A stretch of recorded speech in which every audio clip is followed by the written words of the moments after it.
Hello and welcome to Geology Concepts. This is the first part of month of September current affairs, where we will be discussing topics from polity and governance, international relations, and from economics portion. So without any further ado, let's get started. So the first update is on Unified Pension Scheme. So recently the Union Cabinet has approved the much awaited Unified Pension Scheme, which is based on the recommendation of T.V. Somanathan Committee, which was formed in 2023 and submitted its report recently, right? And this was in line with the persistent demand for the old pension scheme to come in effect again, right? Now, who all can be enrolled under this Unified Pension Scheme? So, any existing as well as the future employees of central government will have an option to joining the new pension scheme or the UPS, and once they exercise this choice of opting the Unified Pension Scheme, that will be final, right? So they cannot change it again in the future. Now let's understand some of the parameters under which the Unified Pension Scheme will function. So the first thing is, if you see the eligibility, it will come in effect from April 1st of 2025 and it will apply to all the central government employees. Right, so state government employees will not be benefited under the Unified Pension Scheme. Only the central government employees will be benefited. Now, the most important function of this is that there will be a assured pension like in the old pension scheme, right?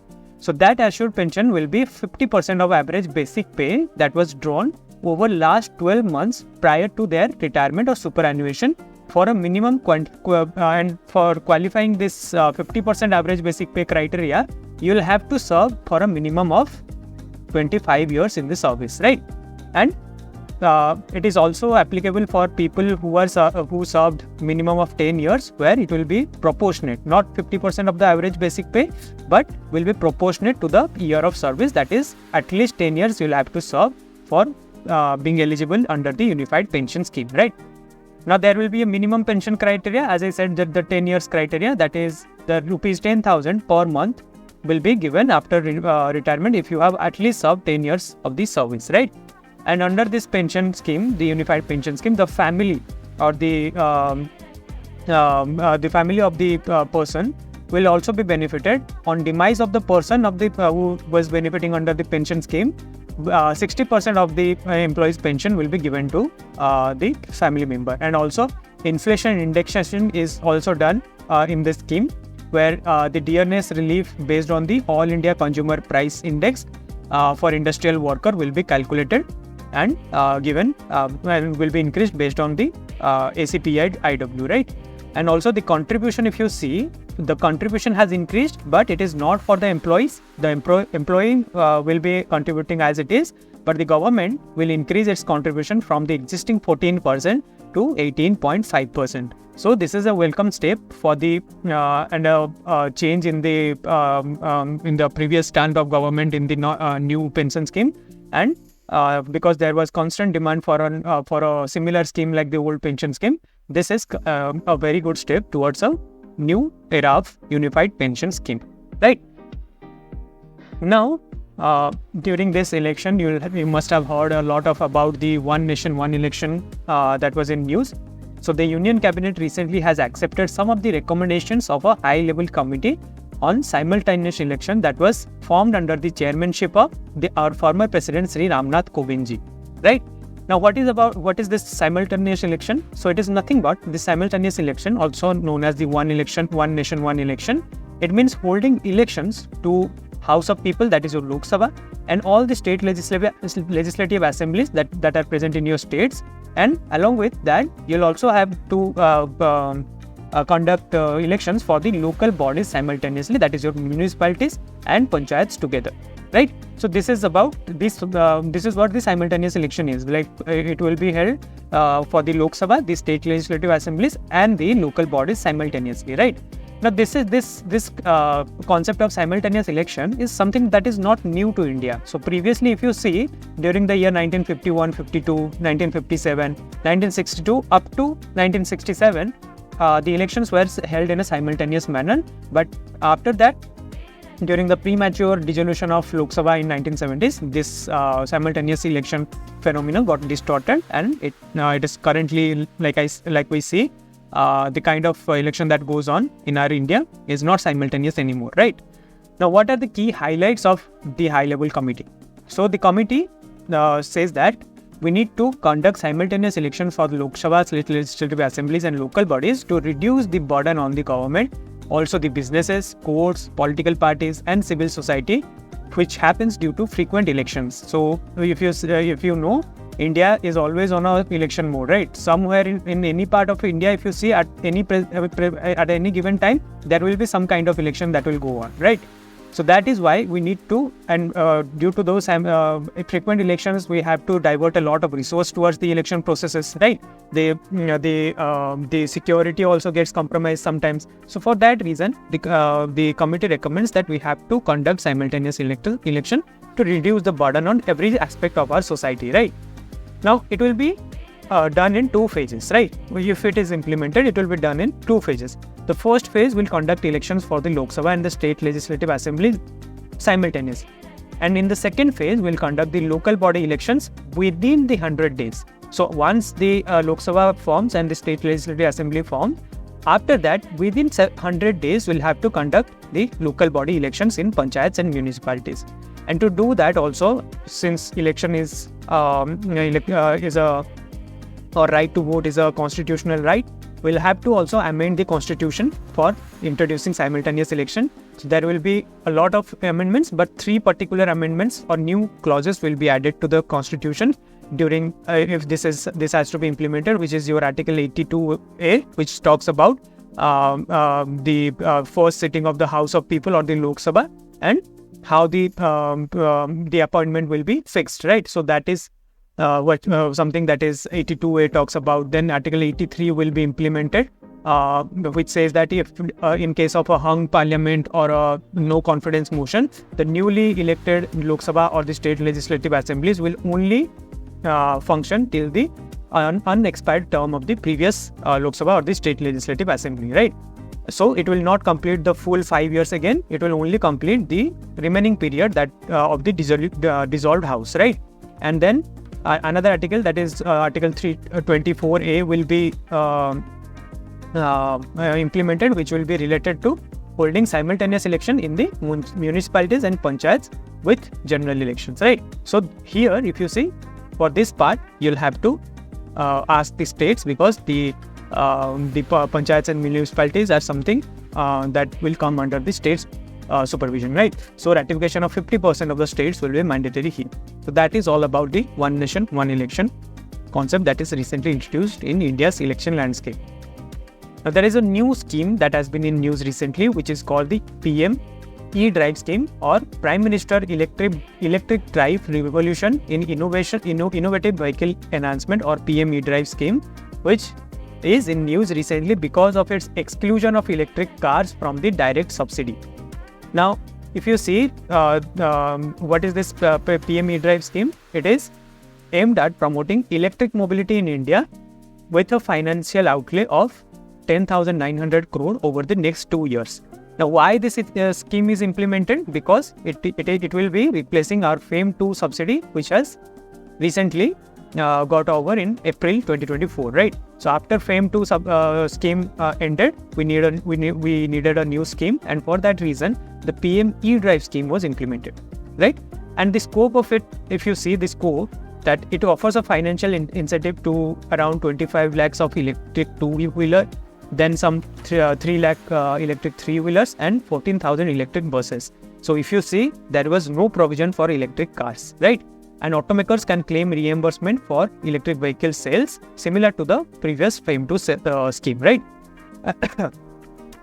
Now, if you see the along with the subsidy that is given to the vehicles, there are also provisions for installation of electric vehicle public charging stations, or EVPS, in selected cities and also along the selected highways. And it also wants to develop new and emerging technologies for promoting greener mobility as well, right? So it is a holistic scheme, but it excludes the electric vehicle incentives that is given to the electric cars previously. Now, how will it affect your electric vehicle sale if we exclude the electric cars? If you see the exclusion of the electric cars in PM E-Drive, it was brought in a state where the absence of fiscal incentives following the end of the FAME 2 subsidy led to the decline of electric car sales by 9%, right?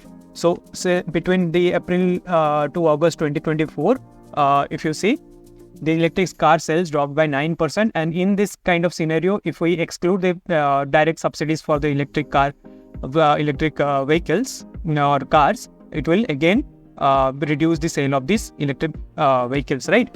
And also there was a problem of inadequate infrastructure. If you see currently, per charging station there are 184 EVs, which is actually a lot of electric vehicles for a particular charging station, and that also disencourage people to take up or buy electric vehicles, right? But along with that, government is also including some of the measures which is beyond subsidies, like your production link incentives, where government is supporting your EV sector through PLI schemes for auto components and advanced cell chemistry or ACC batteries, right? Also, if you see, the lower GST and state levy exemptions are there for your electric vehicles. So electric cars continue to be benefited from a lower GST slab, that is only 5%, which is compared to 28% in case of hybrid and CNG vehicles, and 49% on internal combustion engine vehicles. So for internal combustion engine vehicles that we regularly see on the roads, the tax rates are as high as 49%, while it is 28% for hybrid and CNG, while for electric cars, if you see, it is only 5% under GST. Right, so government is actually relying on lower GST and adequate infrastructure support to make the electric cars more viable in the long run, right? Rather than relying solely on the subsidies. So this is all about the PM eDrive scheme. Now, a new platform has been launched called Bhaskar platform by Department for Promotion of Industry and Internal Trade, that is your DPIIT, under Ministry of Commerce and Industry, which is set to launch this Bharat Startup Knowledge Access Registry or Bhaskar platform to promote the startup ecosystem in India under the Startup India program, right? Now, this is designed to centralize and streamline interaction among various startups, investors, mentors, service providers, government bodies, and the primary goal is to build world's largest digital registry for stakeholders, and it will also facilitate seamless collaboration and access to resources among the startups, right? Currently, if you see, it will serve over 146,000 DPIIT registered or recognized startups, and will enable personalized engagement through, all these startups will be provided a unique Bhaskar ID, under which they can avail various benefits that are there in this Bhaskar platform, right? If you see the current scenario of India's startup ecosystem, India ranks third globally in terms of the startup ecosystem.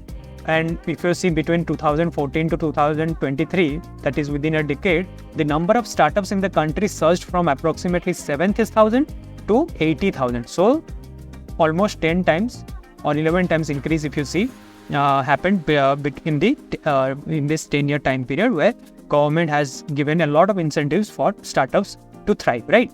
And if you see, our number of unicorns have risen to 100. So currently India has 100 unicorns and a few decacorns as well. That is $10 billion valuation, and unicorns are $100 billion valuation, right? So it reflects our maturity and success in startups ecosystem of India, right? So that is all about the Bhaskar plan. Next, let's move to the international arena. So currently the world countries, that is United States, Australia, India and Japan, have together launched an initiative called Cancer Monsoon Initiative, which is aimed at reducing cancer in the cancer burden in the Indo-Pacific, and it will start with cervical cancer first, right? So cervical cancer will be in the focus in the first phase of this initiative. Now this initiative will improve the cancer care ecosystem by strengthening the health infrastructure in the region, research collaboration, data systems, enhanced preventive measures, early detections and treatment, and early care as well, right? And cervical cancer, if you see, is the third leading cause of cancer deaths among women in the region, and it can be prevented if we with the HPV vaccines and early screening and early detection. But the burden of the cervical cancer is still high because of the lack of access to the resources, right? And this initiative will promote HPV vaccination, and it will also increase screening and will improve the treatment infrastructure, and it has the goal of saving hundreds of thousands of lives over the time, right? And the Quad countries are planning to collaborate on research, engage with private and non-governmental sectors, and work with organizations like GAVIDA, which is a Global Alliance for Vaccination, and International Atomic Energy Agency for lowering the screening cost and improving cancer care access in the Indo-Pacific region, right? So this Cancer Monsoon initiative was actually proposed by India for the first time in this 2024 edition of World, right? So, and also this 2024 edition of Quad was held in Delaware, US, right? And the 2025 edition will be held in India, and India will chair or take the presidency of the Quad in the 2025 edition. Along with that, in the maritime security sphere, there is an initiative called Maitri, which was launched to maximize tools and access to maritime domain awareness in the Indo-Pacific region. And the 2025 edition will be held in India in India's presidency, right? So this is all about the Cancer Monsoon initiative and the Maitri initiative that was recently proposed by India. Now, another important development that happened between India and US during this Quad meeting was signing of a security and supply chain agreement, or called SOSA, and also a memorandum of understanding regarding the assignment of licensing officer during defense minister's visits to US, right? So if you see, there are 4 foundational agreements which were commonly referred to as enabling agreements between US and India, which deals with the defense infrastructure, right? Defense agreements. So SOSA is the newest one. What is this SOSA about? It will promote national defense because the governments will be enabled to secure mutual timely provisions of defense-related goods and services during peacetime, emergency, and armed conflict. So the defense supply chain will be secured between both the countries, and it will also help to meet the national security needs of both the countries. And if you see, this SOSA agreement is not the first one that India has signed with USA. US already has signed with 17 other countries. India will be the 18th SOSA partner of US. However, it is legally non-binding. So if US wants to withdraw from it, it can do it at its own will. So right now, US and India therefore are negotiating a binding agreement, which is called Reciprocal Defense Procurement Agreement, or RDP agreement, which will be the next step of SOSA, right? So there are 4 other enabling agreements that I talked about. One is your GSO-MIA, which is General Security of Military Information Agreement, signed in 2002 for sharing military information, right? Then there is LEMOA, which was signed in 2016, which is Logistic Exchange Memorandum Agreement for providing mutual logistic support during wartime. And also there is COMCASA, that is Communication Compatibility and Security Agreement, signed in 2018 to utilize each other's military communication and secure military communication between the countries, and facilitate access to advanced defense system. And also it will enable India to optimally utilize its existing US origin platforms, right? And then there is another one, the recent one was BECA in 2020, which facilitates the sharing of military information and intelligence, maps, nautical charts, and other unclassified imagery and data between India and US. So these 4 were the binding ones on US and India. And SOSA is not yet binding. It will take the form of a RDP in the due course of time. But for the time being, SOSA is a agreement that is signed between India and US to secure the supply chain or the defense supply chain in case of war, peace, and armed conflict, right? Now, there is another new update from Mineral Security Finance Network, as India became a new member of, or formally become a part of the Mineral Security Finance Network, which is a US-led initiative to strengthen cooperation among various members to secure supply chains for critical minerals, right? And it is also aimed at countering the China's dominance in the critical mineral sphere. Now, what is this MSFN? It is a US-led initiative, as I said, to secure global supply chain for critical minerals, and its focus is global, and it aims to reduce the dependency on China for minerals like lithium, cobalt, nickel, and rare earth elements, which are crucial for electronic components and a cleaner energy initiative that are taken by various countries, right? Now, the key objective is to unite various development finance institutions, or called DFIs, and export credit agencies to fund critical mineral projects worldwide. And it will also promote public and private cooperation and try to meet the global mineral demand in the near future, right? And what about the India's role in this? Now, as we just discussed, India's inclusion aligns with its EV vision, that is transitioning to electronic vehicles for a cleaner economy, and also electronics and semiconductor push. So, India is pushing semiconductor in a large way. So, it is a very crucial step for India's inclusion in the MSFN network, right? And it will also ensure a steady mineral supply for India's industries to develop supply semiconductor and various chip manufacturing agencies as well. And it is as you know that China currently controls 70% of the rare earth supply in the world. So this MSFN initiative is something that is trying to counter China's dominance and make it more democratic for the countries to access various crucial rare earth element around the world, right? Now, lastly, there is an update from Global Innovation Index, which was recently released by World Intellectual Property Organization, or WIPO. If you see, India has ascended 42 positions in the Global Innovation Index since 2015, and now it ranks at 39th position out of 133 economies that were evaluated.